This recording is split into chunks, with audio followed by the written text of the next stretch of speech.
Okay, I'm going to do a little unboxing here of the Starcraft Heart of the Swarm Collector's Edition from Blizzard. It's quite a good collection. It's maybe not up to par with some of the others that we've had in the past, but we can see what's in there. I just showed you this. This was actually from the Starcraft Wings of Liberty Collector's Edition. It's a USB drive of James Raynor's dog tag, and it included the original first two StarCraft games on here, so you could play the originals. I'm just showing you that because it's the one thing that's lacking from this collection is that there's no actual like physical tchotchkes. You know, the other ones have all had some sort of like statuette or some sort of item like that. That's about the only thing that's missing. So here's the back plate that shows you what's in here, basically. But as you can see here, the box is pretty much just like the Wings of Liberty. It opens up just like a some of the stuff from the cinematics, the Terran cinematics. So anyway, there's the Zerg logo, and then when we take it out, the biggest thing for me is the art book that comes with it. And as you can see here, there's a lot of, obviously there's going to be a lot of Zerg inspired art. I looked through it a little bit. There wasn't too much. Usually there's some sort of spoiler or something in the other art books, but looking through this, I haven't seen too much in the way of spoilers. So you can probably go through this and look at the art book and not be spoiled too much on the story. I will say that the cover is probably the best cover of any of them. It's very iridescent. It has a raised surface, and it's just the coloring and the opalescent quality of it is just fantastic. The back is pretty good too. So the art book is really nice. I guess the only problem with the art book is that obviously because this is Zerg campaign, it focuses heavily on the Zerg designs. They're all kind of, I think the designs of the Zerg are a little bit similar to each other. Another thing that I love about these collector's editions is the cinematics are so wonderful, and the behind the scenes, it has a DVD, and I believe you have the DVD version and the Blu-ray version.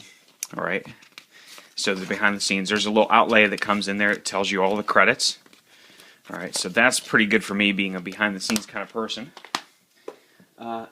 There's some guest passes.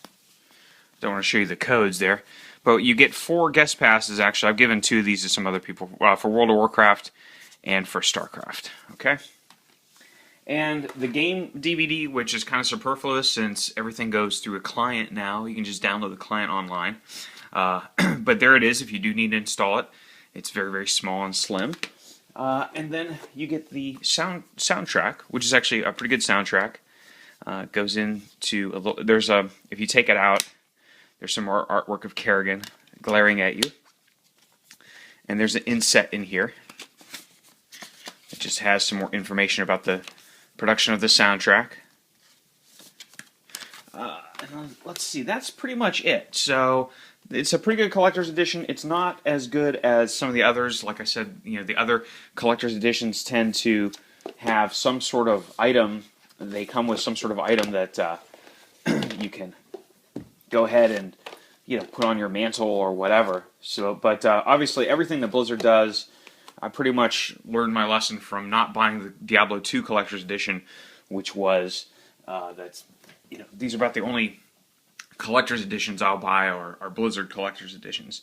And oh, that's the other thing too. If you are into the other things, the other games, for example, Diablo 3, I was playing that. It comes with new sigils, and especially the Queen of Blades kind of raptor wings.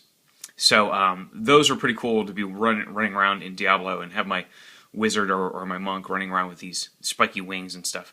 I don't play WoW anymore, but if you do play WoW, you can get a WoW Baneling pet, and let's see here.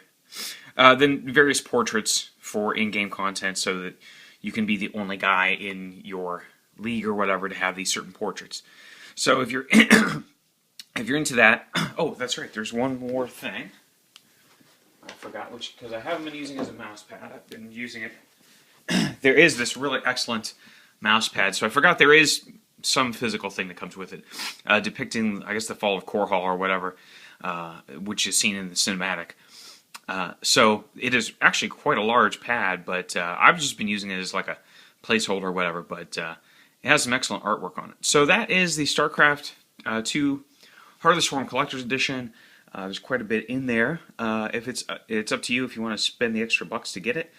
For me, I always want to get the art book and the cinematics on Blu-ray. So for the extra 20 bucks to get the art book, maybe 20 bucks to buy these things separately, I can save money just doing this. So for me, it's just a thing of loving Blizzard's art style and wanting to have that stuff in my collection.